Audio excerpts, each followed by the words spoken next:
Malembe, Shalom, Yenge, on a biso nyonso, pour comprendre le message. Message tozana yango, il y a groupe évangélique Wasimpama. Oyo ya Lingomba Molimo Mosanto na Afrique. ECA demena en sigle. Na kanisi to yebi biso banso tozana manifestation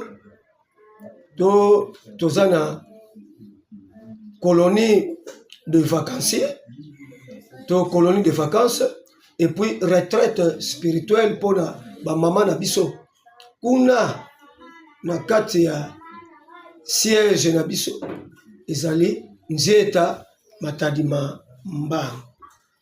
Alors nini ekoleka kuna na programme entre autres ezali présentation ya album oyo ya Jewasi. Jewasi ezali groupe évangélique, groupe instrumental oyo kuna na nzeta bako présenter toko présenter album munene ya 10 titres. Titre phare nango ezali batu bingi bakidi mutombe. Batu ebele baza ya kobunga.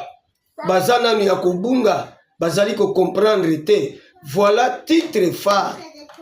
Oyo tokomema kuna na nzieta matadimamba. Alors, compte tenu bandeko, peuple de Dieu, compte tenu à basit oyo bokomona poto kotia yango na ba flash na mwa quelque ndambu ya ba CD ndambu kaka po jusqu'à présent batu bazali ko utiliser nanu ba CD mwa ndambu mais mingi ekozala na flash alibino moko boyebi po bozwa flash.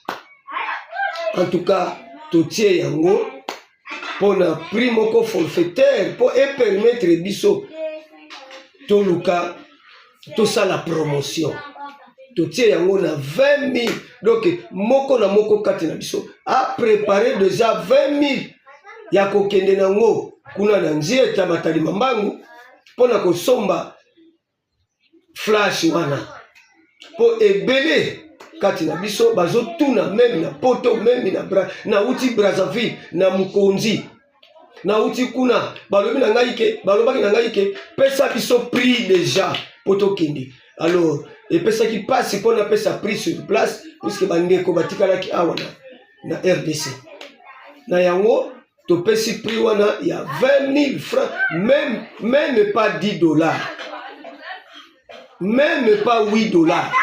Donc, tu souki na 20 000 francs congolais compte tenu à bas site. Bino moko boko mona musala et salemi. Ezo pesa poa na kati ya groupe na Jewasi, ezo pesa poa na kati ya bana na nzambe. Réalisation oyo et salemi. Na yango tokende ba mama na retraite spirituelle ya ba mama tokende pe na colonie de vacanciers biso nyonso Angola, Congo Brazzaville, Kabinda, tout